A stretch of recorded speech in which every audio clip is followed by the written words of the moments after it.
They may have circled it. We didn't. It's just another opponent. Now it's over. It was good to get the win. Now we're looking forward to the Jets. It's just another win for us. Another victory, and we're moving on forward and focused in on another good team that we're going to have to handle. It's a division game, and they're playing really good football right now. It was a good win. Glad we won. It's always good to win on the road. So we got a quick turnaround this week. Division game, so it'll be fun. It's just another win. The Patriots lead the AFC East at 5-0, and the Jets are quietly one game back at 4-1. They face each other in Foxborough on Sunday. That'll be fun. Skip, what chance do you give the Jets this weekend? Stephen A., before yesterday, I gave the Jets not much of a chance against the Patriots in Foxborough, but I was looking ahead to December 27th at the Jets. And I thought, that's a game the Patriots could lose. But one thing happened yesterday that did give me cause to pause. Okay. I'd said going into the year that I boiled down the AFC East this way. The Patriots have Tom Brady and nobody else does. Nobody else really had a quarterback going into the season. And yesterday, you know how much I love me some QBR. Ryan Fitzpatrick, albeit against the Redskins, had a QBR of 99. That's one short of 100, which is perfect. Yeah. I don't know how, because he did throw an interception, so I'm not sure how it all broke down, but he ran very effectively, ran for a pretty big touchdown. And obviously, they were in some trouble at halftime, and all of a sudden they exploded on the beat-up, maybe decimated Redskins and blew them out in the second half. But Ryan Fitzpatrick has played well enough, and I knew he was pretty, I told you before the year, he's pretty good. He's all right. He's all right. He's all right. But he's played better than all right. He has. So far. Yeah. And if he plays to better. that level, yeah, a little bit better. If he plays to that level at Foxborough, they will hang in this game. And yet, I still think I love the way the Patriots immediately moved on last night. And I'm sure Belichick lectured them quickly in the locker room before the media entered and said, we have moved on to the Jets. And that's what I want everybody in this locker room to say. And I do think they emotionally just cut bait with the Colts, because you can't play your Super Bowl, as I said earlier in the show, last night and hope to get back up for your most dangerous rival. I thought it was going to be Buffalo. They blew the doors off Buffalo at Buffalo, you recall earlier. Quarters anyway. Yep, and they left them kind of for emotional or psychological dead after that game, because the Bills have been reeling ever since. Could they do that to the Jets this time? I doubt it. Now that Revis and Cromartie are there, and Buster Screen, that's the secondary, man. So it'll be a long, hard night for Tom Brady, but I still think I'm going to give the Patriots a decided edge this time at Foxborough. I wouldn't say decided edge. I think they have an edge. But I think that one of the things you would, and I would caution everybody, all you New England Patriots lovers out there, although they deserve to be the favorites and they're the better team because they do have Tom Brady, the New York Jets have Darrelle Revis on the other side of the ball going directly up against Tom Brady. This isn't a quarterback against a quarterback where one quarterback gets to face a suspect defense and another quarterback gets to face an elite defense. No, this is a top quarterback against a top corner who also spearheads that defense. And that's what you have in the New York Jets. The New York Jets are the #1 ranked defense in the NFL. They are number 2 against the pass, number 3 against the rush. And when I look at it from that perspective, and you combine that with the fact that you have a guy in Darrelle Revis who's incredibly familiar with what New England likes to do, highly intellectual as a football player, I think that's what it's not about. Buster Screen is talented. Antonio Cromartie is talented. Yeah. But Darrelle Revis is not only elite, but he's familiar with what New England wants to do, because he didn't play for them 3 years or 4 years or 5 years ago. He was on the Super Bowl championship team, the reigning defending Super Bowl championship team that just beat Seattle this past February. Not to mention the fact they hadn't won a Super Bowl in a decade until they acquired Darrelle Revis, the ultimate mercenary in football. So when we look at it from that perspective, then you got Sheldon Richardson back, who was in the midst of things yesterday.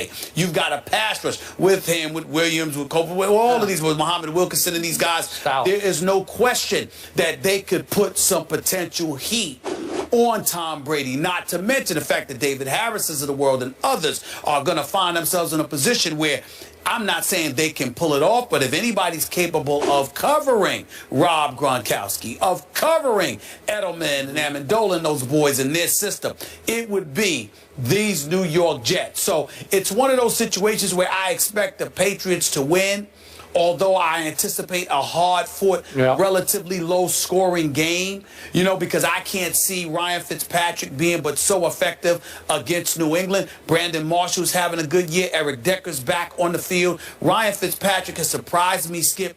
I know he's got like a 76 QBR. He's got, what is it, like 7 touchdowns, and I think it was like 4 interceptions. Actually, 9 touchdowns and 7 interceptions on the year. But what is completed about 62% of his passes. What's really surprised me about Ryan Fitzpatrick, who's been around for quite a while, the beard has him looking old and all of this other, he could actually run.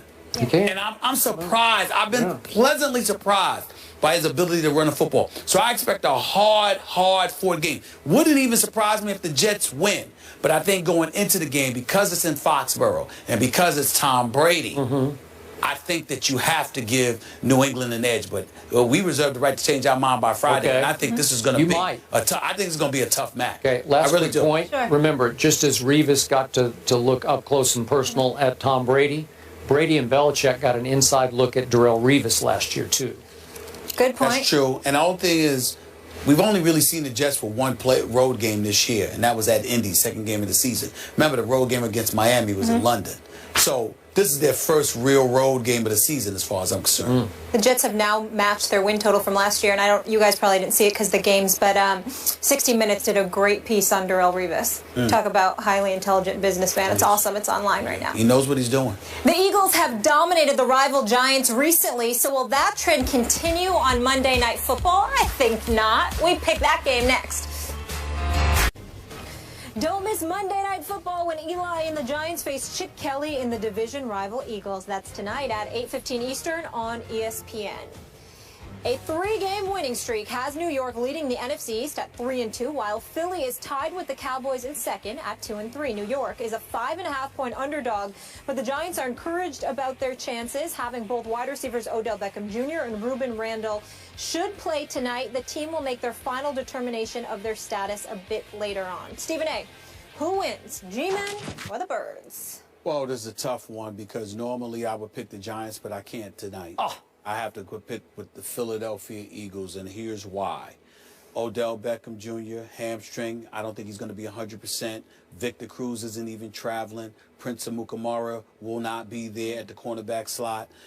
You've got a few pivotal injuries going up against Philly at Lincoln Financial Field in Philadelphia. If those guys were healthy, I would not hesitate. I certainly wouldn't go against my sister Linda, who is the biggest diehard Giants fan that I know, who is sitting there probably cussing me out as we speak because I had the temerity, the unmitigated gall to pick against her Giants. But I think it is necessary in this particular situation in the interest of honesty. You understand? Really? And the courage of my convictions. Unfortunately, boy, I hope I'm wrong, but I think the Eagles are going to win tonight. That's your head speaking, right? Yes. Okay. Not the voice in the stuff. Injuries. I'm going to admit to you, I am picking strictly with my heart and not my head because I need the Eagles to beat your Giants for the sake of my Cowboys. So my point is my head says Giants. I told you I thought the Giants are going to win 7 straight games. But my heart is screaming Eagles. So now I have to root for Chip Kelly and Sam Bradford and Riley Cooper. I'm going to have to sit and root for Riley Cooper tonight because I need the Eagles to win this game. So I'm going Eagles in a shootout, 31-30. Like I said, I literally would pick the Giants to win this game somewhere along the lines of 37-27 if it didn't even have to be Victor Cruz. If Ruben Randle and Odell Beckham Jr. were both healthy, ready to go, and Prince Amukamara was in that secondary, I would pick the Giants. But the combination of Cruz out, Odell Beckham Jr. not 100%, and their secondary issues, I can't pick the Giants to win tonight's game. I'm going to pick the Eagles to win the night, somewhere like 31-21. Aguilar's out for the Eagles. Their stud rookie receiver, Kiko Alonso, out. Michael Kendrick's out. Yeah. I'm trying to talk you into Giants. No. The Giants can score their 21 points because of Kendrick's out and those boys, but I just think that offensively they can find a way to put up points on the New York Giants, and I think the Giants are going to have their struggles because their regular horses aren't in there on offense. Molly, somebody has to pick the Giants, and now it's you. To be honest with you, I'm nervous too. You're nervous? I'm nervous. You're picking the Eagles also? No, I'm not picking. I'm not picking picking the Eagles, but I'm very nervous. Well, I'm very concerned about all the injuries. Have the courage of your convictions. First play king. Going Giants. Huh? That's right. Going Giants. Going Giants? No score. They're meeting with JPP today. That's good. Say it news. loud and proud. Say it loud and proud. Go, New York Football Giants, Big Blue. I'm a nervous wreck. See you guys tomorrow.